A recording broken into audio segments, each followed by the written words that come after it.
Good afternoon and welcome to the Lunchtime series where we add value to people's lives, happening every Wednesday and Thursday on eBizRadio.com. You can catch the Lunchtime series on all major podcast channels today. And to help us grow and add more value to people's lives, please follow, like, and share today's conversation. Because up for today, we have the Marketing and Leadership segment. Joining me as per usual, marketing and communications expert and co-host Craig Pagely. How are you doing, Craig? Kevin, I'm well, thank you. Yeah, we are. Good to be chatting, and another nice, interesting topic to follow on with today.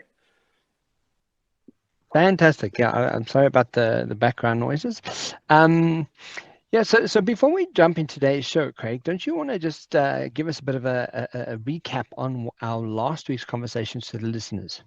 Yes, absolutely, Kevin. So I want to remind our listeners that we covered the topic of direct to consumer sales and marketing last week, and referencing the article that I found on bluecart.com, which was published by Joshua Weatherwax, titled Direct to Consumer Sales.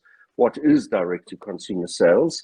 And we covered the following key points, some advantages and some disadvantages. So, quoting directly from the article we read, and obviously it's a well-known fact, Kevin, but the direct-to-consumer business has never been more prevalent than it is today. And obviously the rise of the internet has allowed manufacturers, production companies, etc., individuals to sell more of their products without actually having to go through the middleman. But as we all know, it's not necessarily all on the upside. So the first benefit of D2C is that it produces higher margins. So the biggest benefit of the direct to consumer sales is that the profit margins are much higher than selling through bulk shipping to retailers, which means that your overall revenue is higher, which means that you can price your products more competitively without actually having to worry about losing margin in sales as much. And this is especially true if you've chosen that niche segment that we talk about, because you don't have a lot of competition in the environment, so you get the expectation of a slightly higher price point and profit margin there. The second benefit of direct to consumer is overall control of branding. This is probably one of the most important points here. So rather than relying on resellers to actually define the narrative and story for your products, you're actually in charge of any public image, tone, and conversation from the start. So whether you consider yourself, a top class brand or a specialty operation or a low cost operation, you actually set the expectation for your customers through the e-commerce marketing and advertising efforts that you deploy directly. This also benefits your customer service teams as the brand stance will be well defined and easy to explain to customers. So most important here is brands striving to have a direct relationship with their consumers, Kevin. The third benefit and final benefit from the article is that it's easier to shift course. So since you interact directly with the end users, you have much better chance of accessing the feedback and getting to understand the buy-in or push away from the brand. So instead of waiting to uncover issues of demand planning based on the reseller stock levels, you can actually in real time implement a change to your strategy, picking up on complaints, picking up on suggestions, and actually changing some of the product and business to keep the sales coming in.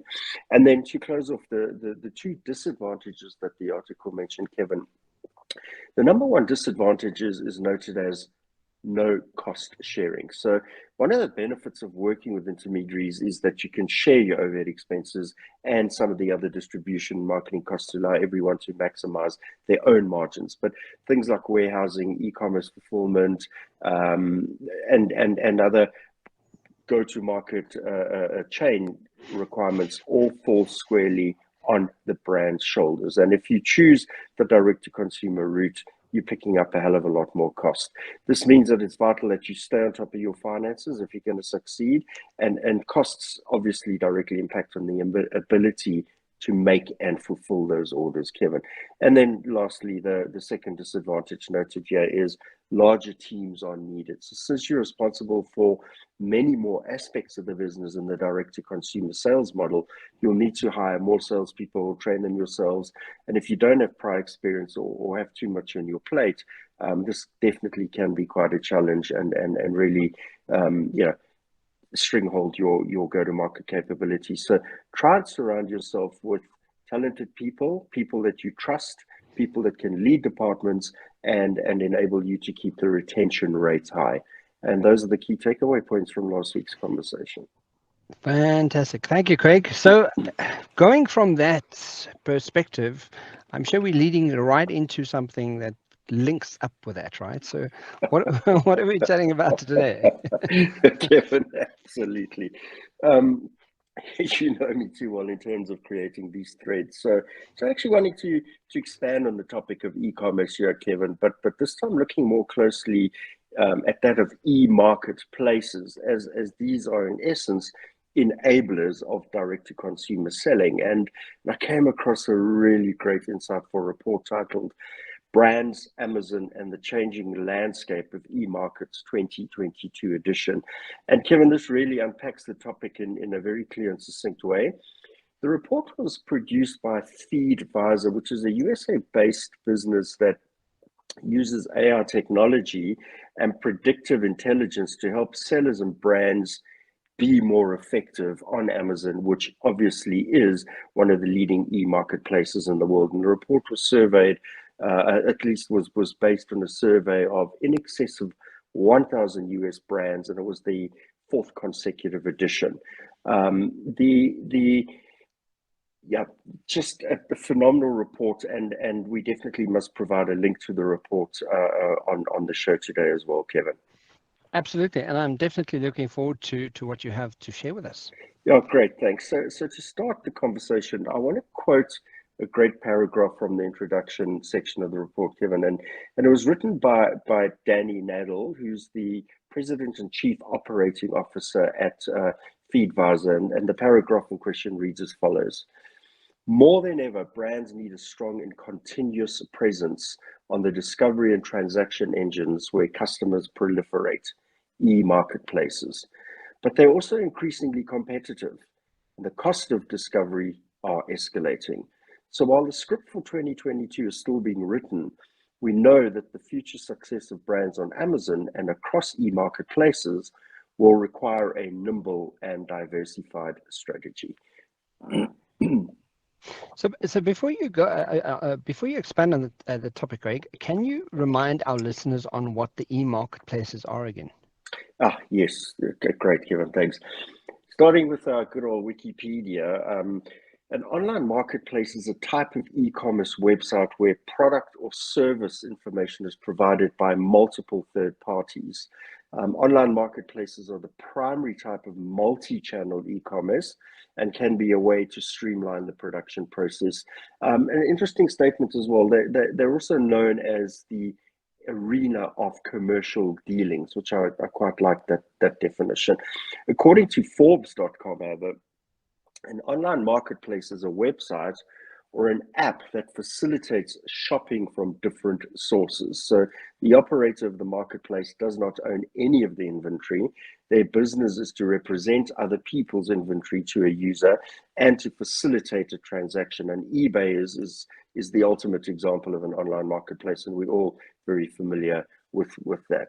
And lastly, in terms of the definition, Kevin, according to sanadcommerce.com, companies use online marketplaces to reach customers who want to purchase their products and services.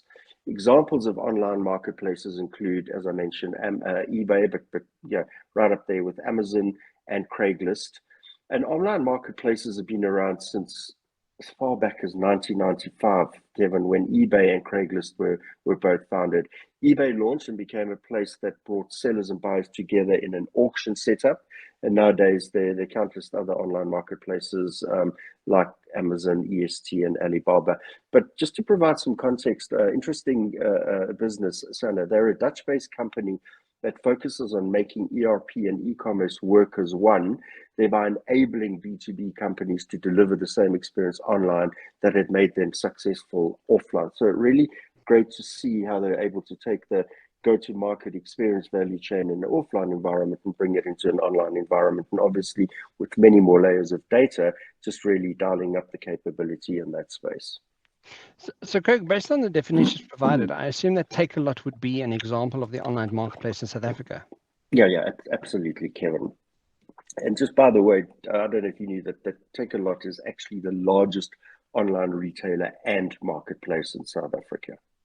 Oh, fantastic. Yeah. So what are the actual benefits of an online marketplace? Kevin, yeah, numerous benefits. But it is important to note that the advantages gained by joining an online marketplace do vary quite substantially between industries and businesses, and actually between buyers and sellers as well. So advantages varying between all of those components. Referencing nibusiness.co.uk, which is the official online channel for business and advice guidance in Northern Ireland, we note the following advantages and disadvantages, Kevin. Some of the potential benefits are noted as it provides an additional channel to market and sell your products, being quite an obvious opening statement, but the platform also offers reduced marketing costs compared to the other sales channels. It allows many more new opportunities for cross-border and international sale opportunities. And there's definitely been a noted online marketplace growth in categories of homeware, pets, fashion, and sporting goods. Online marketplaces are popular with customers and offer convenient ways to compare prices. Also a very important point, great price comparison platform enablement there, and that's sourced through a single source. Being part of the established online marketplace provides a level of trust between you and the buyer. Another good thing, impartial views of products and services based on the recommendations and feedback provided by various users and consumers, giving people confidence to buy. They also offer opportunities to establish new trading partners with traders and suppliers, either within your supply chain or across supply chains. And they provide great transparency, Kevin, from availability, stock availability, price and stock levels, accessible in a fairly open environment. And it's also possible to operate round the clock, time constraints and problems with varying international trading hours, 24/7 from wherever, anywhere in the world. The trust aspect is quite an important one here. There still are, dark sites where people are really trying to capture you and get your payment details and things like that. But in general, the well-defined sites like the eBays and the Amazons that we talk about are incredibly trustworthy and really the place to be going.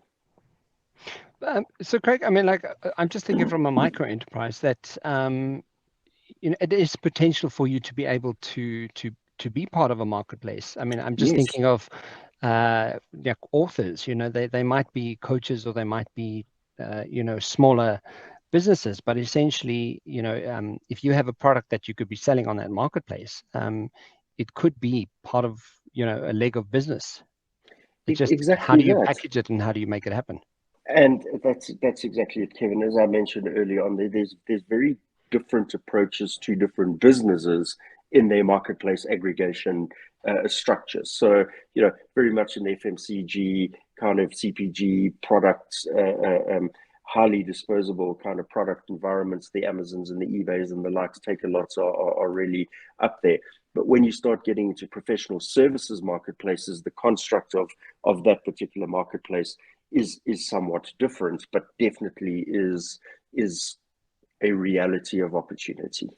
Yeah, absolutely. Kevin, so in light of those advantages and just seeing the benefits of some of these marketplaces, I think it's worth looking at the 3 or 4 disadvantages that the article presented. Here, again, referencing in our business.co.uk, some of the disadvantages are noted as follows. Marketplaces can charge commission on every single sale and fees can vary from site to site. So definitely a concern there where the cost of existing and participating in these marketplaces becomes quite prohibitively expensive. So before selling your product in a marketplace, you must make sure to understand the marketplace's pricing structure, as the commissions can be much higher than anticipated. The online stores may also impose restrictive terms and conditions in terms of how you can communicate to your customers, which is quite the opposite of the direct to consumer selling, where obviously we learned that you want to stay close and sticky in your conversation and communication with your customer. But one of the advantages of the D2C model is that you're able to develop those direct relationships, and unfortunately that doesn't necessarily hold true in the open marketplace environment. And lastly, there may be marketplace limitations as to how your business can brand its online presence. So again, quite a challenge there. Whereas in a D2C space, you've got full control of what you're saying, how you're saying it, where you're saying it, and what it looks like. Whereas in these marketplaces, a lot more rigor and limitation on what your brand can say, do, and be. Yeah, Craig. So with this report, what can you share from the report that they give us? Kevin, it's as I mentioned previously, it's the fourth of the edition, and it's picking up on feedback from 1,000 brands plus US brands, from direct to consumer, direct brands to business, Fortune 1000 companies as well. And the report investigates the unique relationship that these brands have with e-marketplaces and specifically with Amazon. So it's very much produced in respect of Amazon as owning the headspace in this conversation.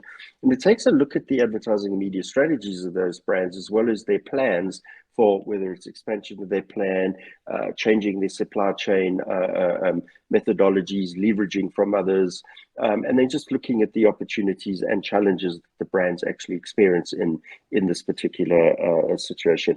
What was interesting here is the report follows, at least covers the following retail categories, Kevin. Clothing, shoes, and jewelry, 42% of the brands represented under that category, 39% represented under electronics, 36% under beauty and personal care, 35% home and kitchen, 34% grocery, gourmet food, and 32% health, household, and baby care.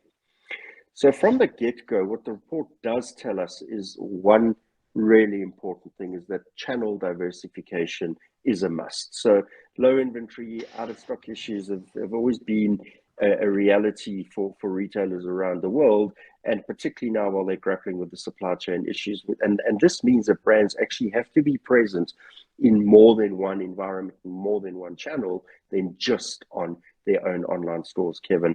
And to this extent that we see that structure is changing now, where 46% of brands are actually selling via their own website, 45% of brands are selling via Amazon, 31% sell via their own brick and mortar stores, 25% sell via Walmart, and 21% sell via Google. So Amazon shooting the lights out, almost double Walmart, but definitely more than double what Google is seeing pass through its platform. Greg, what I'm noticing is, or what I've really seen just recently, is Amazon coming to South Africa, Yes. which in itself, would really be a big disruptor for the likes of Takealot. And then the post that I actually saw was saying that macro stores and Takealot are ready to take on Amazon. Okay. So I was like, okay, what does that mean? But I think it creates, again, even though Amazon is the market shareholder of the space. What's interesting is that worldwide there isn't anyone else besides, I think, Wish, maybe because it's a very Japanese sort of, or Chinese sort of brand. It's the only other brand that really does this, right? That's really at this level. And no one else is sort of competing at this level with Amazon. They've really carved it out quite well. What's going to be interesting for me, Kevin, is Amazon have mastered the delivery supply chain, and in a way, Amazon could actually become a service provider to some of the smaller marketplaces through the effective delivery value chain. So that in itself doesn't mean that it's going to eliminate those other smaller marketplaces. It could actually enhance their capability by leveraging their go-to-market and delivery capability. That's just one point I'm trying to think of a positive aspect here. Obviously, there'll be a hell of a lot more brands available through Amazon because they represent so many more in the world versus the localization of the Takealots and Superbalist and things like that. And yes, they definitely are going to challenge, big box retailers in South Africa like the Massmart Group, no doubt about that. And also, if you just think at the level that they function of what it is they sort of product offering is because they have Amazon as it is. There's Amazon Prime where they're sort of doing the streaming services. Content, yeah. There's a 1-day delivery now that I've seen on an Australian ad. You order it today and they deliver it today. Kind of they have this Australia, so it's happening in Australia already. So they really are. I really hope that it does. I really hope that it does challenge the status quo, and it forces the other brands to either just level up on their services, level up on their outputs, and or give better pricing. Well, it's interesting. I was actually just going to make a comment on the pricing point here. I think that is one area where really Amazon, based on its effectiveness, efficiencies, and broad reach, I think pricing is definitely an advantage there. Pricing is where I would like to see if any of the local marketplaces are going to have some incremental adjustments. I am sure that they've put a huge amount of effort into understanding the nature of the product segments and products within those segments that are best movers around the world.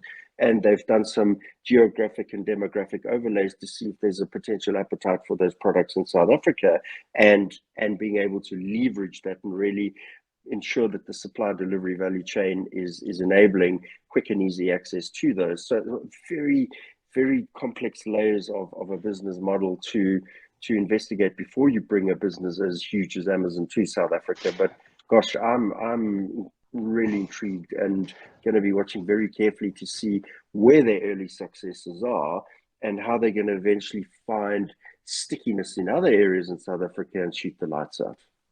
Well, and this is also what maybe Takealot. It's the success of Takealot is actually working against them in this instance, because now Amazon sees there's evidence. They can see that this there's a South Africans will order stuff online and they want to get it done, and if they'll wait we wait 2 or 3 weeks for whatever. Well, I do. But if Amazon came along here and they said to me 1-day delivery, I'd be like, thanks, Takealot. It's been good to know you, and I'm out of here. I'm definitely doing definitely Amazon. Again, Kevin, in fairness to the local market, I think that it's going to take a little bit of time to see that kind of switchover happening, because the local market have had the advantage of really getting to understand the establishment of their distribution warehousing and access points and things like that, because they know somebody in Gauteng is buying fundamentally differently to somebody in the Free State, and you've structured your distribution value chain relative to that. So they can't come in and make all promises to all men from the get-go. They really are going to fall short on their delivery, literally. Yeah, absolutely. Good. But just jumping back to the chat here, Kevin, and following on the importance of that channel diversification and brands needing to represent themselves in more than one environment, we also learned that brands are viewing social media at 46% and mobile apps at 43% as great e-commerce channel opportunities. And Kevin, we know that in-app purchasing is becoming a de facto standard for many platforms and apps. So I expect that the growth in those two environments is really going to have a positive upward trajectory. But what we see is that e-commerce marketplaces are coming in 42%, and subscription loyalty programs and advertising are coming in at 36% each. So the important point to note here, Kevin, is that retail media networks, a topic that we've had a really great discussion on a few weeks ago, also play a much larger role in advertising strategies due to the disappearance of third-party cookies.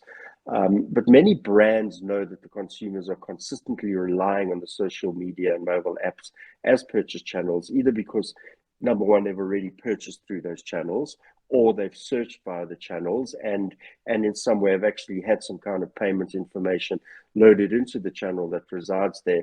But also, most importantly, and a point I mentioned earlier, they have access to great reviews and recommendations, and that's where the trust factor is coming through. So brands are now evolving their own social channels from advertising and promotion only to actually being a critical part of the end-to-end shopping experience. So while evolving their businesses, Kevin, it's essential to see that the top strategies for brands when using the e-marketplaces are the following.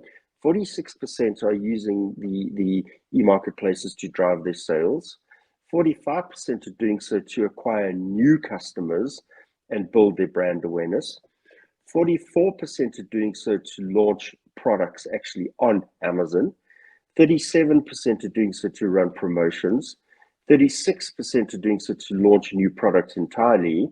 32% actually use it to identify competitors, and 31% either do product testing or a lovely word that I came across, product liquidation, which is the purpose of the intent of clearing out entire product stock inventories at an available point in time. So really a lot of activity and key focus on the establishment of e-marketplaces, Kevin.